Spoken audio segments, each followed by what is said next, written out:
Hey everyone, I'm Christine Gritmon, and welcome to Let's Talk About Brand. I do this show every Friday at noon Eastern Time, usually just on Facebook Live, but today I made the crazy kind of game time decision to simulcast it over on Twitter. So if anyone is watching on Twitter or Periscope, please let us hear you in the comments. I'm pretty sure I can even bring you in the comments. I'm testing all this out, but it is very exciting. Another exciting thing is I'm actually using Ecamm guest mode. I tried that last time for the first time, so this is the second week that I'm using the native guest interview mode in Ecamm, which is fantastic because Skype kind of sucks. So as I said, this is Let's Talk About Brand, where we talk about brand. And I do have a lovely Let's Talk About Brand merchandise. Jen's going to put that in the comments. But we talk about personal branding, building brands, all of that with people who really know their stuff and have done it. So today's guest is Matthew Kobach. A lot of us, especially on Twitter, this is why I simulcast on Twitter today, a lot of us know Matthew for really being such a leader in the Twitter space. He's built an incredible community for himself. We're going to find out all about how he did that, but I do want to refer you to this awesome Twitter thread that he has pinned on his Kobach Twitter profile there that talks about why he did it, how he did it, and he's going to talk to us about that today, as well as how his own incredible personal brand has benefited his employer. When he started building his personal brand, he was not yet with Fast, which is a brand new startup, but he has helped it grow even faster by the power of his personal brand. So we're going to talk about that and this larger shift, which is about companies valuing their employees' personal brands instead of seeing it as a threat. And as always, we have a wonderful giveaway today. Our giveaway today had to be a Fast hoodie. And those of you who aren't in the know may be like, okay, it's a hoodie, it's nice. But those of you who are in the know that this is an in-demand item in the Twittersphere right now. So you can enter live viewers only. Sorry, replay viewers, we love you. But live viewers only can type #FAST into the comments, and we will be drawing that prize at around 25 after. So without any further ado, I'm going to bring on our amazing guest, Matthew Kobach. Yay! Didn't expect the applause. I love it. Oh yeah, gotta have the applause, right? Yeah. So Matthew, so as I said before, it's not like you became known as the Fast guy. You were known and made Fast kind of became the Matthew Kobach thing, honestly. So let's talk about you have a broader background in social media. You didn't just turn up on Twitter a year ago and decide to build a community. So first, I'd like to hear more about your background in this industry because a lot of people don't necessarily know. Yeah, so I actually started way back in 2008, and it was really a self-preservation kind of idea. So I just gotten a master's degree. I had applied for a PhD program. And when you're in a PhD program, you have to decide what you're going to study. And I was in the communications department, and everyone, in that department, you have a specialty. So someone specializes in children in the media, and race in the media, and sex in the media, and politics in the media. And so in 2008, it was clear that social media was this really big thing, but not enough people were studying it. It was so new that there just weren't any experts. Yeah. So I just decided I'm going to eliminate competition and become the social media expert. So I studied it. There wasn't a lot of research. So you're kind of blazing a path, if you will. How did you, speaking of blazing a path, how did you personally start on social media? What was your first social media experience? Oh, it was Facebook. It was, I think I had a girlfriend at the time. It was maybe 2004, 2005. And she just said, hey, this is, have you seen this? This is really cool. I think it was even before the news feed and all that stuff. And it was. Signed up and have been on social media ever since. And that was back when you had to be a student, because I remember until about 2007, you had to have a .edu email address. I used my alumni email address because I wasn't in school anymore, and I was the oldest person I knew on Facebook in 2006. I remember wanting to do experiments, and I had to convince the school to give me extra EDU email addresses so that I could make fake accounts under, on Facebook for experimental purposes. I love that. So you decided to specialize in the study of social media, which no one was really doing. And I'm sure your advisors were like, really? The advisors were great. Oh, good. Advisors, like, they're very encouraging. They're like, oh yeah, this is a new area. And like, they just want to know. And like, they saw that. Who didn't think it was great was pretty much everyone else in the world who said, how do you get a PhD in taking gym selfies and what you had for lunch? So those people didn't quite see, what the future of social media was. But yeah, it was great. I did, for the record too, I dropped out. I didn't get the PhD. What happened was, no, it's all right. Best decision I ever made. I'm here talking with you right now. I probably would. And you're doing it instead of just studying it, though you're doing both. Yeah. But yeah, it was social media was moving so fast then. So it's fast. Yeah, right. I'm going to work it into every answer.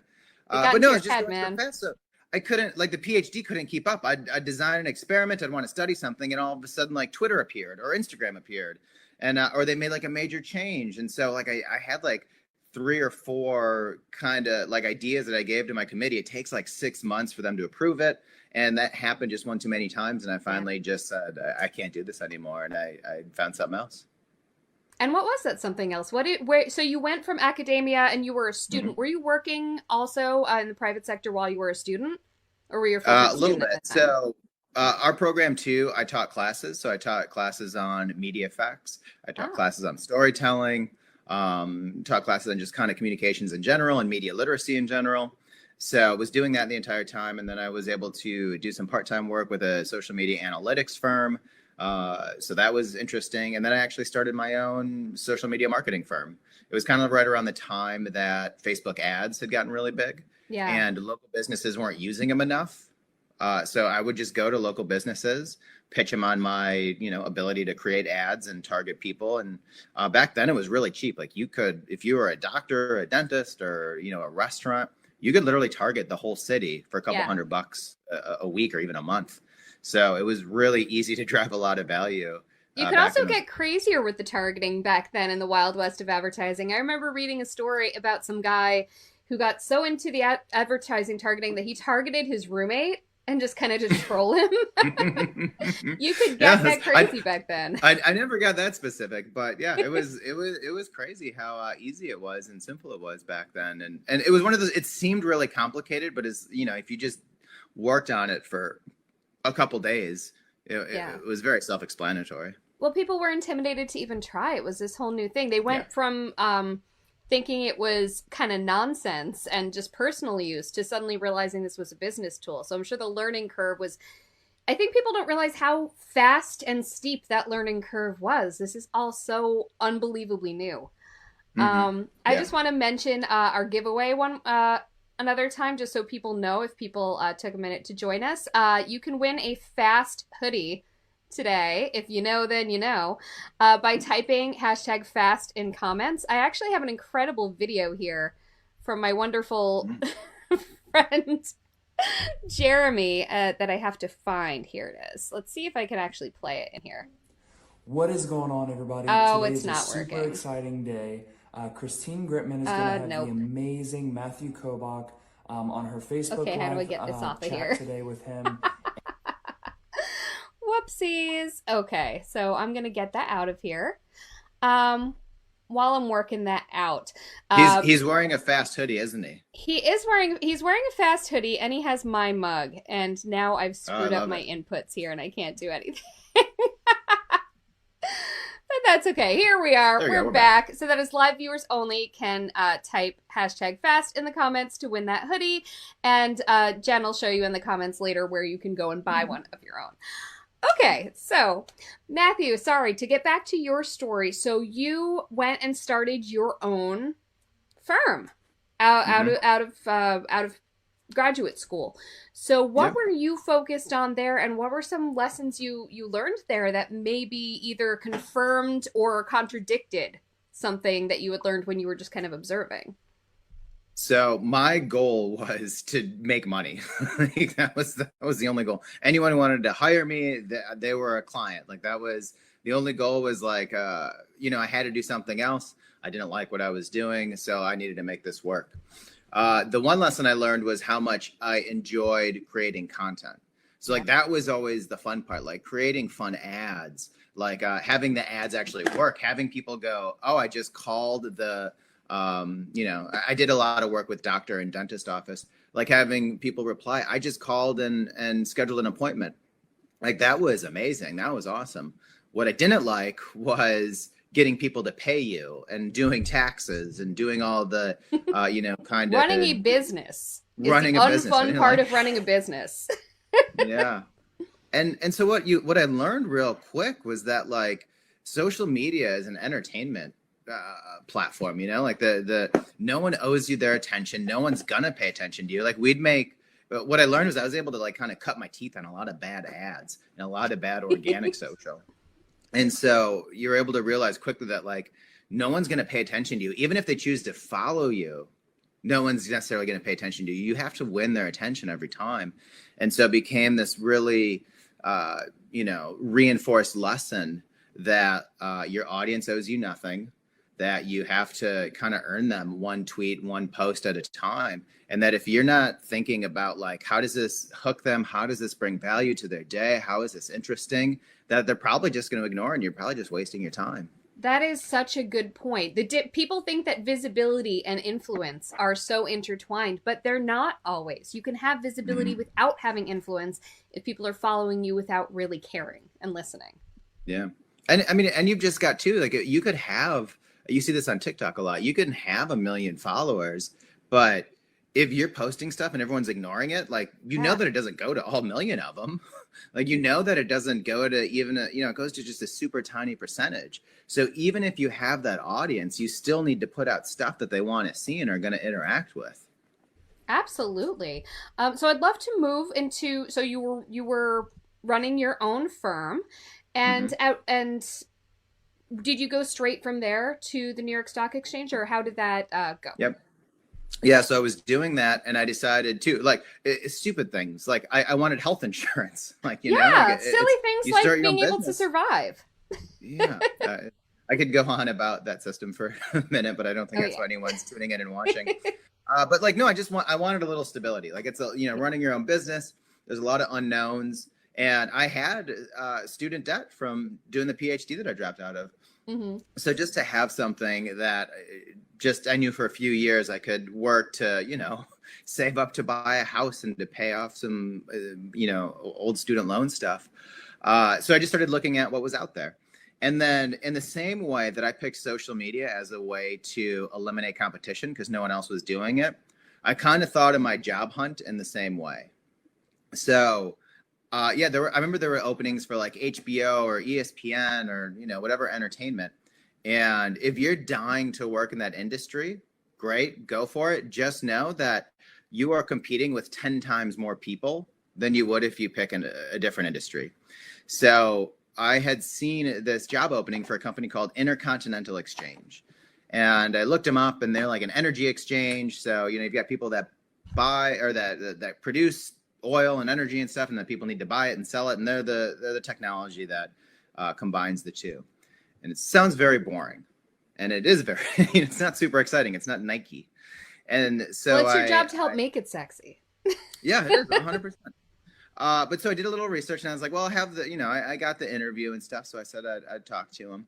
And, but yeah, there weren't hundreds of people applying for that job. And so when I talked to him, one of the questions I asked at the end of it was like, so what exactly is the job? Like, I know that, I'm running it for this company, but like, am I doing it for individual exchanges? Like, you guys have commodity exchanges, financial products. Like, what am I going to be doing day to day? And my future boss at the time said, oh, it doesn't say in the job description. Like, most of what you're going to be doing is doing it for the New York Stock Exchange. And that's all. Which is a lot sexier than energy supplying. Mm-hmm. But I never would have known that had I not like been open to doing something in an uninteresting industry. And then fortunate for me, like, so they had just bought the New York Stock Exchange. New York Stock Exchange is 230 years old, whatever it is. And this company at the time was like 15 years old. So they bought it, and they didn't really have a game plan for the New York Stock Exchange. They just kind of handed me the keys and said, drive, like whatever you want to do, we trust you. And so That's to have that incredible. kind of freedom right out the gate and be able to have that brand tailwinds, like that was amazing. So that's how I got into New York Stock Exchange. And that was to their benefit too, that they trusted you. I have a tweet up here from Dewey from Tuesday saying many companies have a top-down management structure which focuses direction at the top, and employees aren't allowed to act on their own. And obviously you weren't just a random employee, you were, heading up social. But the fact is that they gave you that freedom and they trusted that they hired an expert for a reason. Was really, really 100%. If you're going to hire someone to do social media, you don't want to micromanage them. You're hiring them, like hire someone you trust. And to be frank, it might cost a little more. Like it's worth the extra money to say, all right, I don't have to worry about this. This person understands the pros and cons and negatives that can come with social media, but we trust them to do a good job. And the worst thing you can do is kind of micromanage and cut off their wings. That's hugely important. So during that time, you decided at some point to double down on your own personal brand. So I'd love to hear about how you made that decision and how you decided to go about it. Yeah. Well, so it kind of goes back to what I was saying when I started at the stock exchange is you have this amazing brand at your back. So it kind of, like the stuff that I was doing on social media didn't really feel revolutionary to me. It felt like common sense. Like this is what any brand would do. So I just started doing those things. And so then I kind of started wondering, so maybe this is like 4 or 5 years into working there. I kind of thought like, all right, so how much of this was me and how much of this was the fact that anyone who is, just competent could have also done the same thing with this brand. So I decided like, all right, I'm going to take myself and use that as, just to prove to myself I can build a brand, and I'll just use my own brand to build a brand. And so I took what I knew about brand building and creating content that builds a community and gets people excited, and I just applied it to my personal handle. The two biggest things I did, or really I should say 3 biggest things, was I was unbelievably specific. So I found like I narrowed in on something, and I was like, this is all I'm really going to talk about. I'm not going to, I like the Green Bay Packers and I like food and I like all this other stuff, but it's just not relevant to here. So it stayed very specific. The other thing I did too was I was unbelievably consistent. So I told myself for 6 months, I'm posting twice a day. I'm not posting anything else, just twice, or I'm not posting any less. Minimum twice. I can post more, but at least twice a day. Did it every morning. Did you load those up in a scheduler, or were they all just? They're all in my drafts. If I showed you my drafts, I've probably got 1,000 drafts of tweets. And so what I would do is I would just wake up every morning and just see kind of like I'd go through what I've written, see what one resonates, kind of fine tune it a little bit and just post it. Probably took 75 seconds every morning to do. Yeah. And then the last one was to kind of continue to refine. So once I kind of picked my niche, it was like, all right, so where are the boundaries of this niche? What's the stuff in here that's resonating? What's the stuff that's not? And so really it was just, I'm going to double down on the stuff that works and kind of, move to the side, the stuff that doesn't work.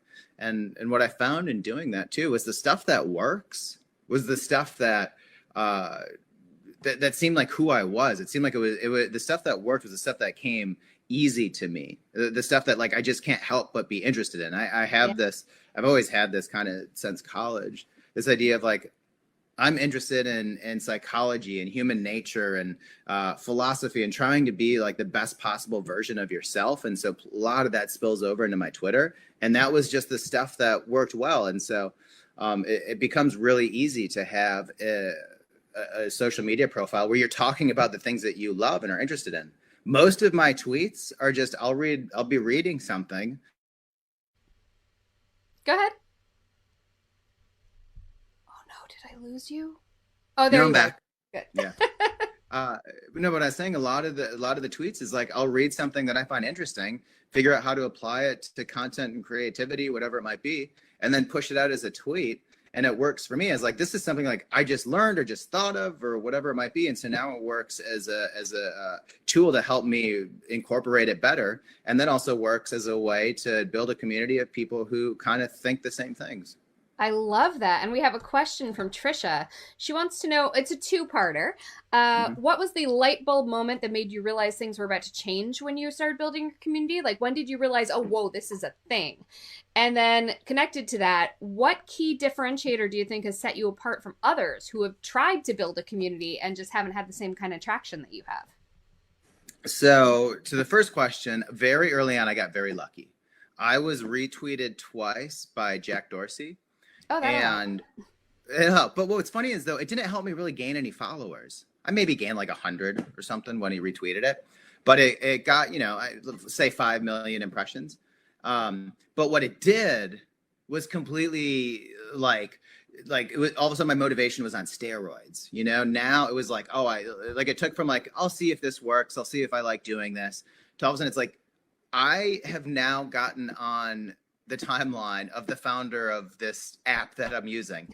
And that sustained me for 6 months easily. Just that, like, even if no one had paid attention to any of my tweets. Well, that gives you the followers, and then it's your job to maintain them. Yeah. And so there was that. And I just had, what it really was I had a handful of tweets do extremely well, where millions and millions of people saw them. I had tweets outside of what Jack Dorsey did that also did really well. And so that was just kind of like I saw what was working. And so the aha moment was really talking about social media and marketing in a way that other people weren't doing it, which at the time was, for me, just being really honest, like, this is what works. This is what doesn't work. This is what some people say works, but I haven't really ever seen this. So I don't know that you should believe it, because I don't believe it. And that was... And not being afraid to have an opinion and a point of view. No, that's if you don't have that on Twitter. And then to answer the second part, the reason why it grew like it did, I think there's several reasons, some of which I think are in people's control and some of which aren't. So one, I kind of it seems like I had a voice that was unique that no one else was really doing. So I didn't really, I'd kind of stolen a voice, but I'd stolen from all these different areas. So it's, I didn't find anyone on social that was talking about marketing or social media and copied them. I found people that were like, talking about creativity in different industries. I found people that were talking about print ads from the 60s. I found people that were talking about philosophy, and all this kind of came together to create a unique voice that was my voice. The other things that certainly helped that I don't know that are recreatable, having the New York Stock Exchange as a place of employment certainly helps. It gives you instant credibility. Same with, I used to do camera stuff with, like, in front of the camera stuff with them. So I got verified. Having that blue check mark helps. And then just kind of being, honestly, I think being a white male helps. So there's a lot of things that are certainly out of people's control that played into it. But, I've got to play the hand I was dealt. So it's something that I just think it's, you can acknowledge it, but also not necessarily feel bad about it. Yeah, and this episode is definitely going to go a couple minutes long just because I have a couple more questions for you. We'll try not to keep you too long, but I do want to make sure that we get our giveaway in here. We do have our winner, and I just want to point out you got a shout out from Pat. Matt is the best. Recently had a great phone call with him, and it resulted in me buying a fast pink hoodie immediately, and you apparently drew a nice portrait while he waited for the real thing, so that's very lovely of you. Do you draw those pictures? The picture of yourself? I do. Everyone's also surprised that I draw them. They're horrible. They're not hard. Any one of us could draw those. There's charm to it. But anyway. Totally agree. There's charm to it, but they're not hard to do. I love it. So I'm very happy to announce our winner. Our winner today is Alexis Rogers. Woo! All right, so Alexis, definitely DM me your information, your mailing address, so that I can get that over to you. And thank you to Matthew and to Fast. So to that end, you brought your personal brand to Fast, as we've mentioned. So did Fast kind of like start courting you? Were you looking for something new? Like, how did that happen? Because you were there from the beginning with Fast, sort of. Yeah, not quite the beginning. I was there before the launch. They had been around for a year building it before I was there. The way it worked was I had made up my mind maybe like 2 years ago that I had wanted to work at a startup. It was just like an itch that I had to scratch. And so I was just dead set on doing it. And so, but I didn't want to just go to any startup. So I had created, so I told myself, I'm going to find a startup I want to work at. And there were a couple criteria that I was looking for. The first one is I wanted a charismatic founder. I, worked at the New York Stock Exchange long enough to kind of see what a lot of these founders and CEOs had in common. And you realize this charisma, this ability to sell, this ability to tell a story. And I mean, all this very complimentary. Like, you have to sell investors, you have to sell employees, you have to sell customers. And so if you don't have that kind of natural charisma or even learned charisma, it just doesn't seem like it's going to be that successful. So wanted that. Dom is our founder CEO, and he has that in spades. He has more than enough to spare. So that was a great check mark. I also wanted to go to a company that scales. So I wanted to go to a company where you can have this concept of you build it once and you sell it 1 million times. So really that's a long way of saying I wanted to go to a tech company and a software company that you could kind of really scale something.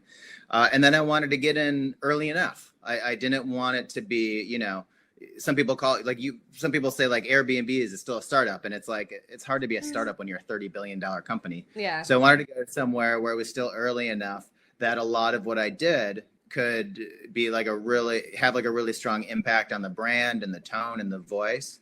And so what I was doing, I was keeping an eye out for that. And when I came across Fast, I thought this all right, this is an interesting idea. Like, I really like this. And I reached out to Dom on Twitter. That's and I just awesome. said, hey, I'd like to talk about your company. I'd like to, I didn't pitch him on a job or anything. I was like, this seems interesting. Do you want to have a conversation with me? And he said, sure. And I did this to a lot of CEOs. Like, this wasn't the only one. I just reached out to anyone who was doing something interesting. And did you find that these people had been following you or knew who you were, or were you kind of a non-entity? No, not necessarily. But 100% of them had a call with me. Nice. And I think anyone could do that. Find a founder who's still, like a dozen employees, kind of like, like that's the size you're looking for or less. And then be like, I think your company's awesome and I'd love to talk to you about it. Like, most founders want to do that. So it was a really easy way to say yes. Like, I gave them an offer they couldn't refuse. So did that. And I ended the call with, if you ever need any help marketing, let me know.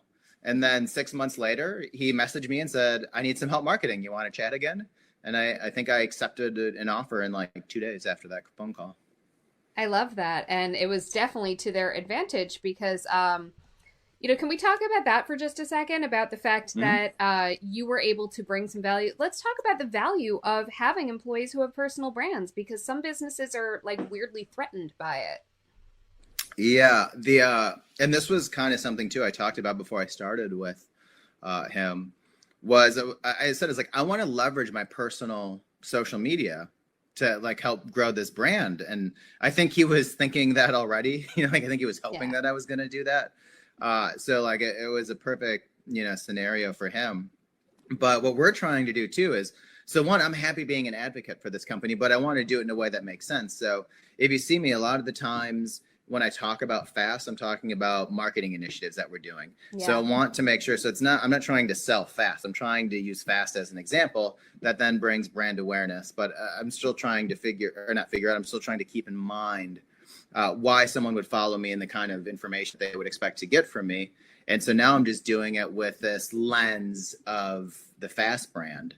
And so that's kind of how we're building it there. But we've got other marketers on our team doing the same thing. We've got relationship builders. We've got both of our co-founders are super active. We have our top design person, our HR person. So we're really happy to make stars of all these people, because what we found is that like, it's a great way to find talent. It's a great way to find partnerships. It's a great way to win business. And so for us, especially being as young, like we're kind of doing, building a company in a different way. And it's through social media, and it's super exciting. And, we've got the support of all the executives, and, they're like, keep doing it. Like, we'll let you know if you do something wrong or we don't like it. But right now, everything's going, everything's going well using the strategy. So if anything, it's like double down, do more of this. I love that. So a couple quick questions. I just want to get in some of these final questions from my chat audience. who's your audience for social content and how do you find them? Well, your audience finds you. I never found them. I didn't do anything. My audience, I think, if I was to guess, and I don't really, you have kind of an idea, but it's certainly people that are in the social media space. But I've also kind of crossed over to people that are in the entrepreneurial space. I've kind of crossed over to people that are just in general marketing, people that maybe are in comms or PR, because there's just a lot of overlap in all this stuff. And then also there is people that just kind of want to use social media to improve themselves. Yeah. And it's the people that are like, what can I do to be a little better every day, or, kind of create the best version of myself? Because that's really what I'm trying to do with my social media. I just do it with a lens of content over it. But yeah, that's from what I can tell, that's who follows me. Awesome. And to that end, you seem to mostly, I'm aware of what you built on Twitter, but what do you feel like? Do you feel like that is the best platform for building a community? Or maybe might there be others? That's just what worked well for me. So I have a full-time job. I've had a full-time job doing all this. And so I've done a little bit on Instagram. And for me, it's just easier to do it on Twitter. I don't need a picture. I don't need a video. I don't need to edit anything. I don't need to design anything. It's just, I have an idea and I can put it out there. So the reason Twitter works well for me is I like sharing ideas. If my passion was photography or videography or whatever it might be, Twitter's not the right platform to build that audience. So it really just depends what is the community you want to build. And so for me, it was kind of around these ideas of what makes for great content and, kind of this bigger philosophical lens. And it just, Twitter worked out well for that. Similarly, Holly wants to know kind of the best way you found to drive engagement, because she's posting stuff on her business page. People are just scrolling by. What are some of your tips for actually getting people to engage? The stuff that works best is, especially on Twitter, you're going to have to say something that people have felt before. That's like, it's like right in here. You can't see me. I'm touching my chest. But, that they feel it, but they've never expressed it. They've never put words to it. That's the stuff that gets retweeted and shared. So figure out like who your community is, what they're thinking, what they're talking about, and tap into kind of who they are. And if you can verbalize or write something down that they know to be true, but have never said themselves, that's what gets retweets. Love that. And then we have a question. Oh, I don't remember what this question is here. Oh yeah. Is there anything that you've learned about community development since working at Fast that you hadn't already discovered during your own community development experiments? For sure. People love hoodies, man. I had no idea. The hoodie thing was, it's equal parts strategy and equal parts luck, which is kind of like all marketing. You have a hunch on something, you have an idea, you try it. And if it works, great. If it doesn't work, you try the next thing. I think the best lesson for Fast, and I actually was talking to my boss about this yesterday, was that like you just have to keep trying things. And this is just marketing in general. Like you might, and some things kind of might move the needle a little, and some things might move the needle a lot. And combined, they might move the needle a lot. But people are just getting, especially on digital, so tied to the metrics that they kind of forget that marketing should be fun or interesting or innovative or, like getting people to talk and to do things. So to do something crazy like give away hoodies for $5 is a little nuts. It's not, it's hard to measure that impact, but it seems quite obvious. It's done something. It's resonated. Yeah. It's led to us doing ugly Christmas hoodies that we started launching yesterday. We're doing another one today. Oh, yeah. I'm checking at 3 p.m. today, yeah. 3 p.m. Eastern time today. I'm making sure because I saw that there's a red one at some point and I need the red one. So there is. We have an all over design. They're fun. They're cool. And it goes back to like kind of that first idea that we were talking about early on, where it's like, you have to do stuff that gets people's attention, that's fun, that's entertaining, that's interesting. And even looking at the design of an ugly Christmas hoodie, even that phrase is fun. It's interesting. It's something. And so, and we tried it. One, it worked. We killed it yesterday. We sold out in 20 minutes. Nice. But but even if it didn't work, that wouldn't stop us. We go, all right, what's the next kind of fun, crazy idea that we can do? Like, that's the thing that you've got to be thinking about. And so, like, that's the biggest lesson is, no one wants to read a press release on social media. Like, no, you've got to be significantly more creative. And it can come in many ways. You hear some people talk about, I want like one big quality idea a quarter or something, or like, I don't want a bunch of quantity. Where I think you can do both. I think for some people, quantity is going to work out and you can kind of be always on. You kind of have these little wins. And for some people, you might have these really, once a month, you do a really big idea, or it's going to be some combination of the two. There's not an answer between those two. The only answer is do stuff that people actually might care about. Like, that's literally it. Great creative, great ideas. Doesn't matter if it's a TV ad, a print spot, whatever. There's kind of a time and place for boring, but there's also social media. It's a lot of noise and you got to stand out. And so we do our best to stand out on a regular basis. I love that. Thank you so much. I have one final question for you. I know that we have gone over, but I have a final question for you, which is Keith wants to know if fast was a dinner entree. Which one would it be and why? Oh man, I'll go. Well, we would be something like Chipotle, where it's fast casual, because obviously we got to be fast. We're not sitting down for a long meal. But you want something too where the ingredients are all natural, high quality. So you're just getting a quicker experience, but you're not sacrificing any quality. I love that so much. Thank you so much, Matthew Kobach, for being on today. Where can and should people find you? Super easy. M. Kobach. Twitter, Instagram. Those are really the only two. I've got a TikTok, but I've never posted to it. All right, that's fair. Does Fast have a TikTok?